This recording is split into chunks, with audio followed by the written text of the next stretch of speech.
It's January 29, 2018. I suppose we should call a roll. Here. Commissioner Ernst? Here. Commissioner Engel? Here. Commissioner Rollins? Here. Commissioner Vogelsang? Here. Commissioner Wright? Here. Thank you.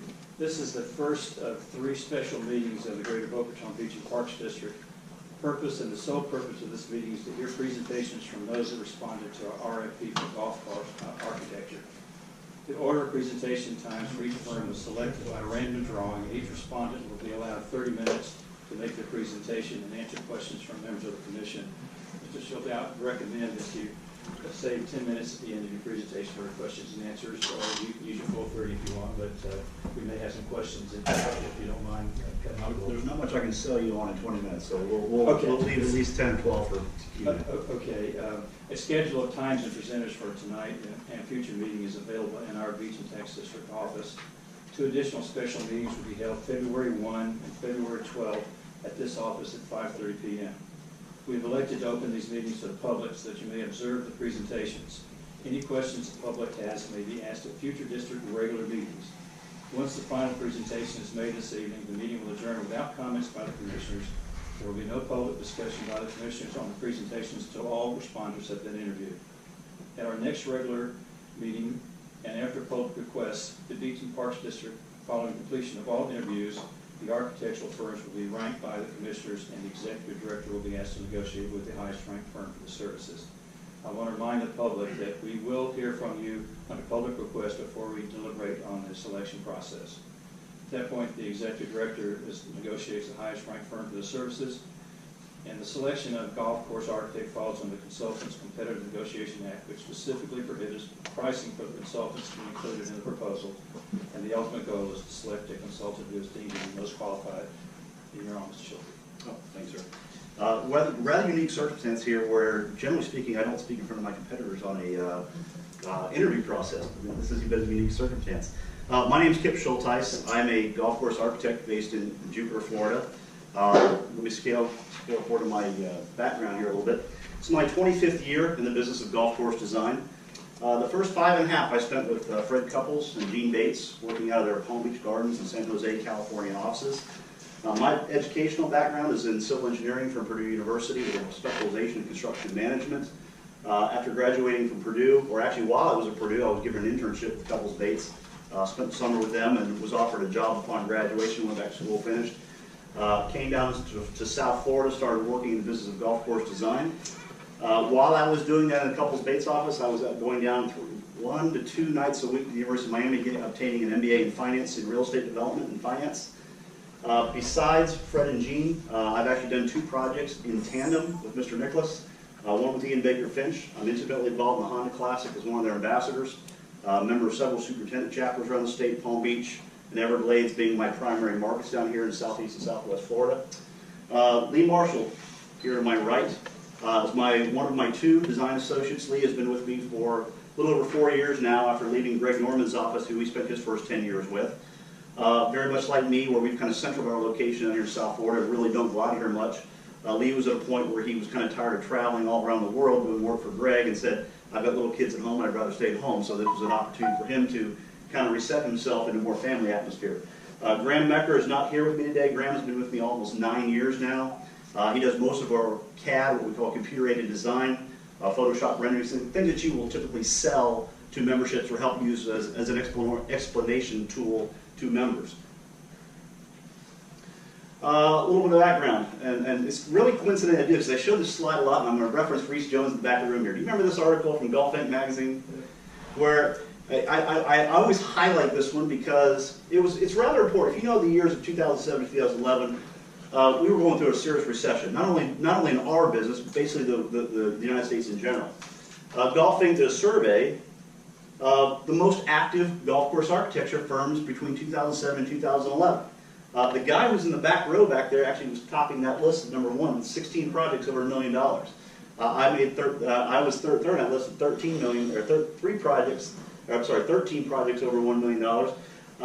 We have been told by Golf Inc., no disrespect to anybody in the room here, but in 2015 alone, we were responsible for almost $36 million, and 15 to 16, $61 million, which I believe would be tops in our industry. When we look at how much volume we're doing right now as a company, between April of 2015 and September of 2018, we'll have done $93.6 million worth of work, all in 6 counties of South Florida. It's probably fair to say that I'll bet nobody else that you're going to interview has that kind of volume of work, particularly in a very small space. Some of our projects that we've worked on in the area that most of you may be familiar with, because a lot of them in your backyard here in Boca Raton. Adios Golf Club, original Palmer design, we redesigned that in 2014. High Ridge Country Club, original Joe Lee design. High Ridge is very special to us because that was the project that kind of broke me through in this business. Going back, take a step back a little bit. You know, I went out on my own very, very early. I resigned from Couples Bates in 1998 when I was 28 years old. And when you're 28 years old in this industry and don't have much of a midsection like I do now or gray hair like I do now, you don't really get considered for new golf course work. And if you think back in the 90s, there was a lot of activity in the golf business back then. We were building golf courses at a rate of 400 or 500 in the U.S. on an annual basis. Okay, I was given some very good advice to get myself entrenched in what nobody wanted at the time. And that's golf course renovation. Okay, I know when I was with Couples Bates, we would get a renovation project that was almost like a nuisance project because think about it, it's very, very easy to take a blank piece of ground and do whatever you want with it. But when you're taking an existing golf course and changing it, you get all the members that want to have a say in it. And it's very hard to go through and get all those approvals and get basically consensus on what you should be doing. Right before the recession hit, I was talking to clubs like St. Andrews here in Boca Raton and being strongly considered for the work I had done, and I was getting rejected because my name wasn't Palmer, or my name wasn't Nicholas, or my name wasn't Jones, something like that. Then all of a sudden the recession hit. And a club called High Ridge comes along, a little no-name club in Boynton Beach, and says, you know what, we don't want to spend $1.5 million on Tom Fazio, which was my competitor for that project. We would just like somebody who knows how to do a good golf course. We have now since taken High Ridge Country Club for $4.5 million, taken a no-name golf course, and in the state of Florida now, it is ranked number 34 in the state as far as top golf courses. Pretty good when you look at all the list of all the top 50 golf courses in the state, none of them are renovations. Okay, this is the only one that's plugged in there that climbed that far up the ladder. We did the East Golf Course at Hunter's Run in 2008. Lost Tree Club. That was my very first project with Mr. Nicholas. Jack lives at Lost Tree Club. I was brought in by the club to work with Jack. If any of you have experience with Jack Nicholas, you'll know that he's very, very good at what he does, but there's limitations to what he does because basically he requires the owner to be involved in everything else that has some liability to it. So what I did, I assumed the liability and took over the grading and the drainage and the cart paths and the landscaping, and then made a pretty good project out of it. Addison Reserve in Delray Beach we did in 2012. The Boca Raton Resort Club, right here down the street from you. That was my very, very first project as an independent designer. Right after I resigned from Couples Bates, it was a Gene Bates project that he put on my desk when I came back from a project in California and said, we got to come up with a layout for these guys. And over 3 or 4 days we came out with a layout and implemented that project in 1998. Riviera Country Club, my first Donald Ross golf course. Donald Ross is probably the father figure of modern golf course architecture, if you will. In 2015, we were engaged to do a $9.5 million redesign or renovation of a Donald Ross golf course. Now, some people, the purists in my business, will cringe on that a little bit. Keep in mind, the people in Coral Gables from 1925 to 2015 had changed a lot. You know, in 1925, you were dealing with basically a white male. In 2015, you were dealing with more of a Latin culture that, while they valued the name Ross, they wanted a more modern golf course. So, in theory, what we try to do is go figure out some of the Ross characteristics that we saw in the Northeast, maybe some of the Carolinas, re-implement that into a more modern Ross golf course style. Boca Area Country Club, it's an $8 million project. We're getting ready to start here in about 2 months here in Boca Raton. Jonathan's Landing, we're going to redesign the Fazio golf course starting in April this year. That's a $6 million job. Banyan Golf Club, another one we're going to start here in April. That's right up the street here in West Palm Beach. Mayaku Lakes redesigned a signature Nicholas course. Mayaku was, in 1988, one of the top 100 golf courses in the U.S. We redesigned that on our own back in 2007 and made the top 10 best golf digest redesign list that year. Admiral's Cove up in Jupiter, $11.5 million redesign of their West 27 back in 2015. Lagomar and Plantation, Glen Eagles and Delray Beach. Ballanau's, their North Course. The Florida Keys Resort is one I like to stop and hit on real quick. It's a rather unique property. We're taking the old Sombrero Golf Club down in Marathon. There aren't many golf courses to the Keys. Okay, this is the only one that's in the middle Keys. Thinking outside the box, a little forward thinking here, recognizing how the game of golf is changing. It's going to be a 12-hole championship golf course. Okay, it's already permitted. Right now, coincidentally, it's a FEMA site, so it's got a pile of debris the size of a mountain out there because of the hurricane, but it's already permitted. It should start later this year, if not next year. Be a 12-hole championship golf course, par 48, 4,800 yards. Okay, rather unique. Works in the Middle Keys because there's no competition. Okay, people there mainly to fish anyway, but a unique project. Stonebridge here in Boca Raton in 2015. Delray Dunes Country Club was one of my 2 Pete Dye redos, and we did it in Pete Dye fashion. Okay, right up the street here in Delray Beach. Turtle Creek, and then Meisner Country Club, another Palmer redesign that we did in 2016. I have here with me today the rest of my team. Now that I've kind of gone through my background a little bit. Dennis Schultz, here in the corner. Dennis is Flint Engineering. Dennis and I met at the Boca Raton Resort in 1997, starting that project. I have been working with Dennis for almost, 20 years now. Chances are you probably permitted more than 20 projects of ours, right, over the years? We've become very, very efficient as part of our team. Also with me, Danny Peacock. Danny Peacock actually works for us now as a shaper. He's probably done 7 jobs for us, the last 3 on his own as Peacock Golf. Part of the deal that he had asked me for years, help me start my own company. We gave him that opportunity. Now we're trying to help him grow Peacock Golf while he does shaping for us in the summertime. Buzz Jaskell. Buzz is a well-known landscape architect here in the South Florida area. Probably has touched every other private club in the South Florida area, if I have that about right. Max Garcia, landscape installation. Again, probably worked on 10 or 12 of our projects. All these projects listed on the board, the majority of these guys have been associated with. Okay? Years ago when I went on my own, I found a lot of, I'll call it inefficiencies in our business. All right? I saw a lot of money being spent ineffectively where we did this as a couple's base. We would go to a club like the St. Andrews here in Boca and say, all right guys, here's your set of plans. All right? Now you need to go get your permits, go get your engineer, go get your landscape architect, go get your this, go get your that. And generally the club, probably no different than what's at this table, you are not experienced at golf course construction. Okay? And they're sitting around, we saw people sitting around trying to say, well, how do we do that? And how do we do this? And we saw a lot of inefficiencies going, a lot of money being spent ineffectively. And so what we've decided to do here in South Florida is we assume, without being contractually obligated, we assume all that responsibility for you. So make your life easier. And over that time, we've gone and found the various consultants that do that as efficiently and effectively as any in this business.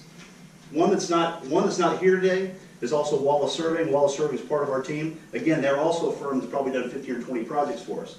Generally speaking, Lee is giving me a highlight. 5 minutes. Okay. Our team, and more of a, I'll call it a chart method. Now, the only guy that doesn't show like he's part of our team is Peacock and Lewis. Okay? Brian Idle. Okay? Brian, the reason why he looks like he's side by side with me here, because generally speaking, we don't work on projects at the same time. It's a rare day we go and do the clubhouse and the golf course at the same time. All right? For instance, I'm going to go back one slide real quick.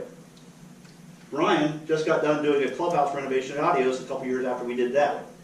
He's getting ready to start a brand new, $25 million clubhouse at High Ridge in about 3 months after we move some things around on our renovation. Lost Tree Club.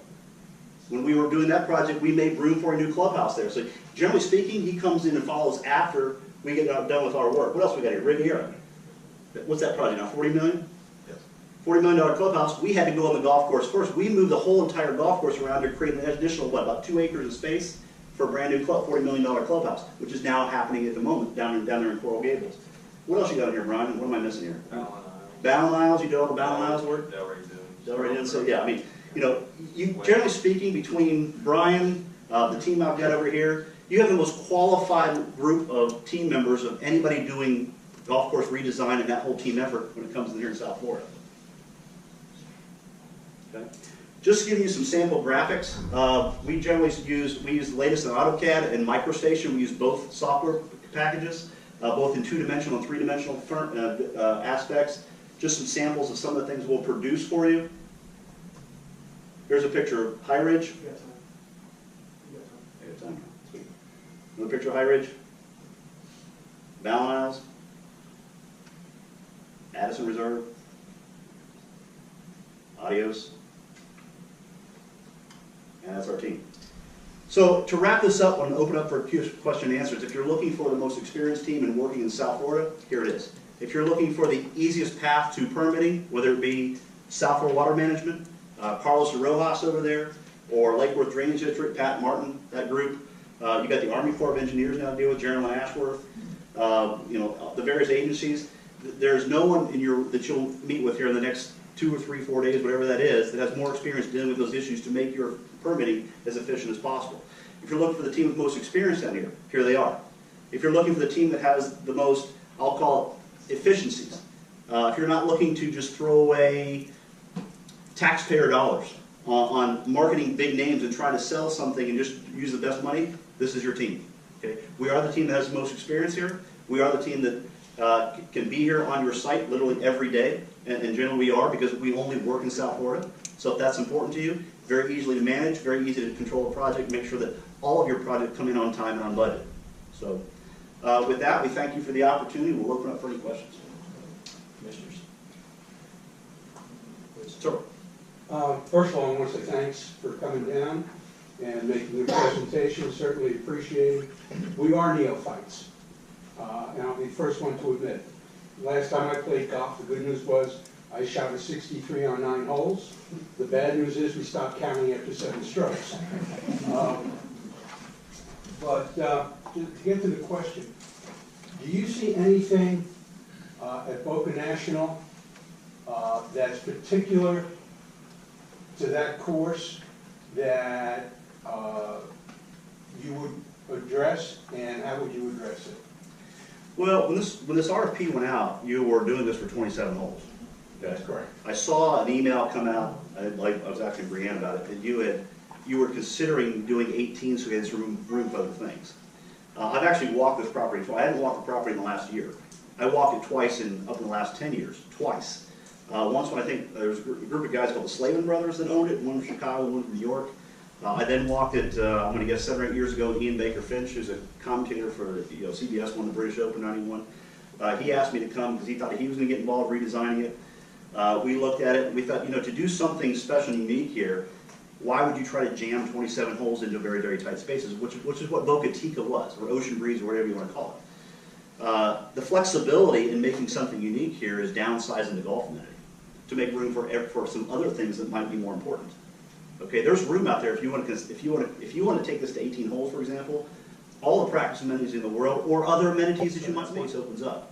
So when I saw that email go out that you would consider that, I would highly recommend you go that way. I'm in the business of designing golf courses, and I would say the best fit for this project is less golf holes. Thank you. I saw a lot of country clubs up there. Do you have any municipal experience?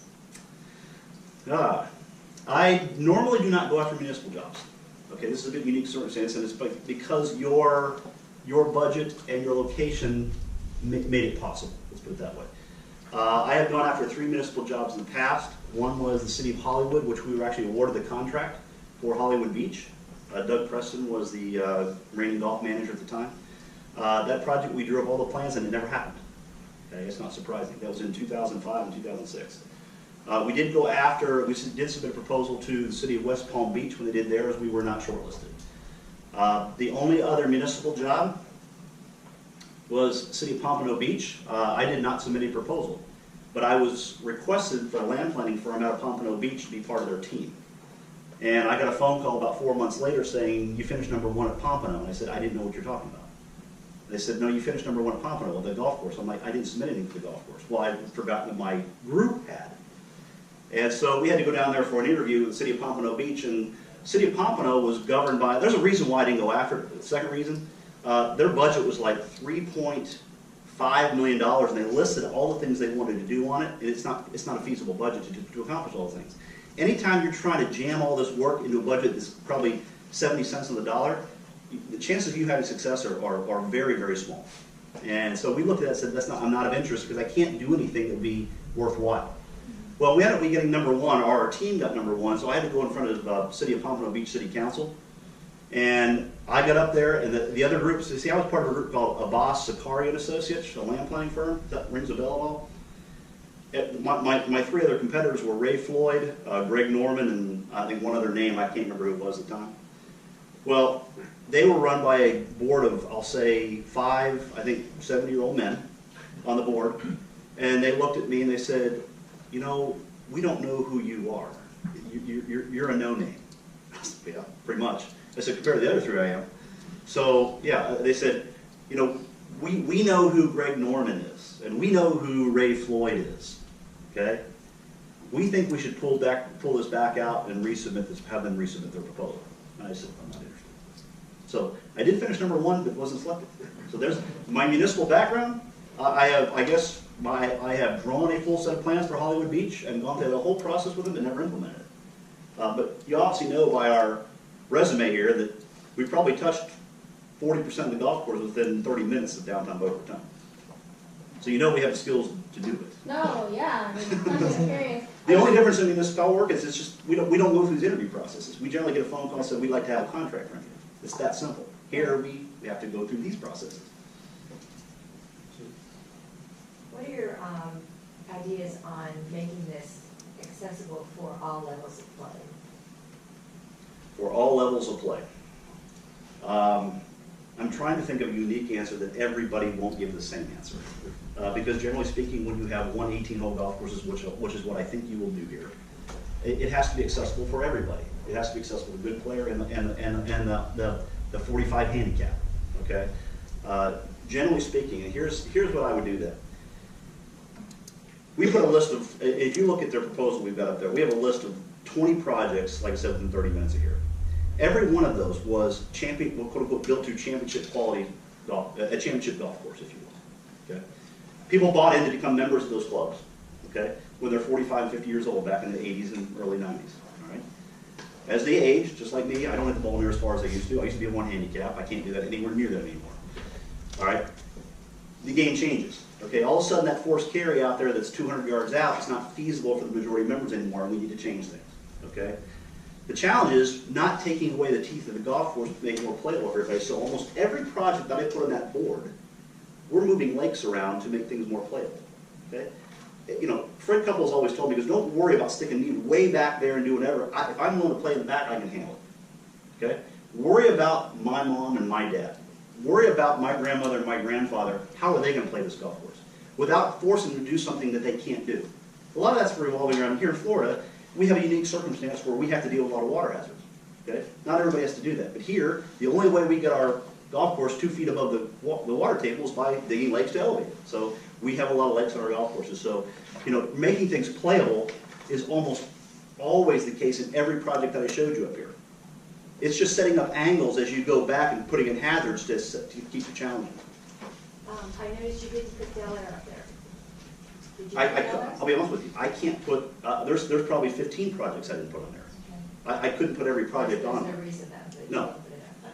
It's probably one of the smaller ones we've done. Most of the projects on here were $4 or $5 million plus. Del Air was only about a $3.8 million project. I mean, I'm missing some projects on there. I mean, my screen will only take up so much. Yes, ma'am. Are you certified with the ASGCA? I'm not. Or not? Nope. The ASGCA is not a licensing organization. Do you have availability? What's your capacity right now with the projects you already have? We have about $25 million worth of, $26 million worth of work starting in April this year. All 3 of them in Palm Beach County and 1 of them in Fort Myers. We're doing Fiddlesticks in Fort Myers. We're doing Beaucaire right up the street up here. We're doing Bandon and then also Johnson's Landing and Fazio, of course, there. So those all start construction April 2. They will all wrap up on or before Labor Day. So assumption being is that, you know, generally speaking, permits take 3 or 4 or 5 months, generally speaking. The city of Boca Raton, which I'm assuming this will be permitted through, you do watch your landscaping more than most. Let's put it that way. I remember that from the Boca Raton Resort. There's a little time frame in making sure that we have caliper and canopy counts and things like that, making sure that your city, you know, horticulturalist is taken care of. So, you know, generally speaking, you're in a 3 or 4 month process anyway. So I assume this project would start sometime winter, spring, summer next year. You know, if all your planning goes right. I'm assuming there's a due diligence period that you all will do in having some feedback from the community and having us get involved with that feedback and doing back and forth. So. One more question. Just about sustainability, I'm trying to make the the course as environmentally friendly as possible? Do you have somebody specific that works on that, or do you kind of all? These two gentlemen right here do as good as anybody, and they are right down the street from me. Max, M&P Landscaping, he's actually a Boca Raton resident, okay? Buzz, I'm telling you, he's a little older than I am, he's done every other project in South Florida. He is as good as landscape as anybody. Mr. Schulte, one question raised earlier in our meeting was the question of maintenance. And you generally have to go through the course in the summer and during the year, controls and aerate the greens and the fairways. And with 18 holes, and this being a municipal golf course, how would that be compatible that we keep the course open, 7 days a week, or is that even possible? Well, aerifications and cultural practices are normal and typical. Most superintendents in South Florida do them in the summertime when play is less. If you're looking for to maximize revenue, you don't want to do that between November and April. Because that's, for instance, if you're getting $100 around then, you'll be lucky to get $50 around the summer. We all know that. So it's the way it works out here. We do everything here in South Florida to satisfy November through April. Because that's when the majority of your play is. That's where your demand is. That's where your peak revenue is. So the cultural practices that generally take more time are generally happen sometime between May and Labor Day.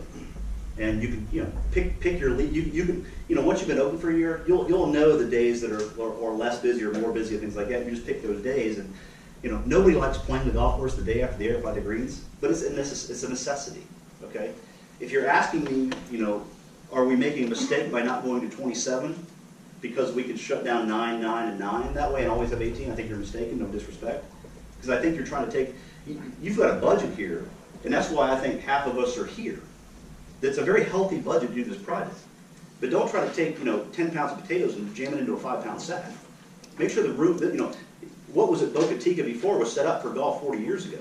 The golf ball goes a lot further today, goes a lot further this way, and this way. Okay, the golf course has to get bigger. And it doesn't have room in that footprint for 27 holes to get bigger with all the other amenities you're looking at here, with the practice amenities, the hotels, things like that. 5 minutes. So you have another 5 minutes to go, and if we have any more questions, let's. Anyone else? Reese, Greg, you got anything? Good job.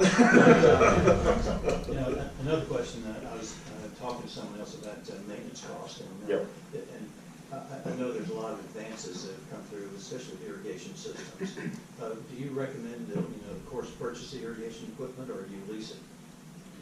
Purchase the irrigation equipment, like when you go to build a golf course? Yes, correct. When you go to retrofit this golf course, is there the systems that run the irrigation, the water controls? There are two primary distributors for irrigation, Toro and Reaver. Okay. Generally speaking, you want to go with the one company that's going to give you the best service and support in your area. Generally speaking, those vary throughout the country. Okay. There is one dominant player here. I won't preface who that is, you'll figure that out. As far as buying materials, here's what I would say. A project of this size and scope, if you're really talking about throwing real dollars at it like it seems like you are for this project, again, I'll say it again, you've got a very healthy budget here. You're going to do this project in a fairly tight time frame, because the goal is, in Florida, here, build it as quickly as you possibly can without compromising quality, get it open and let it start making money. Okay. The best way to do that most efficiently is put that all under one general contractor's umbrella. Okay, don't start separating that out. Now, that being said, there are advantages to buying some materials direct. Irrigation is probably one of the few items that is looked at on almost every project about how much can we save, rather than if the general contractor is going to buy $700,000 of material and he's going to mark it up 10%. Okay, if you buy it direct, you can arguably save $70,000. That's real money. Okay, but you won't know what that markup is until you bid the project. Okay, because one contractor, to get the job, may only mark it up 3%. I would say for 3%, it's not worth your effort of controlling it, watching it over, making sure that nobody steals anything, blah, blah, blah. For $70,000, you can put a guy sitting there for a month until the guy's ready to start construction. It's all weighed in what your numbers come back in and what those unit prices are depending on the contract you go with. But it's something that is talked about a lot. We are probably on our 4 projects getting ready to start this year. Club is buying the materials on 1 of the 4. So It does happen, but maybe 25, 30% of the time. Thanks, sir. Appreciate it. Anything else? Mr. Chairman, thank you very much for your Thanks for your time. presentation. Appreciate it. Bringing your crew down here. Thanks. Appreciate it very Appreciate much. it.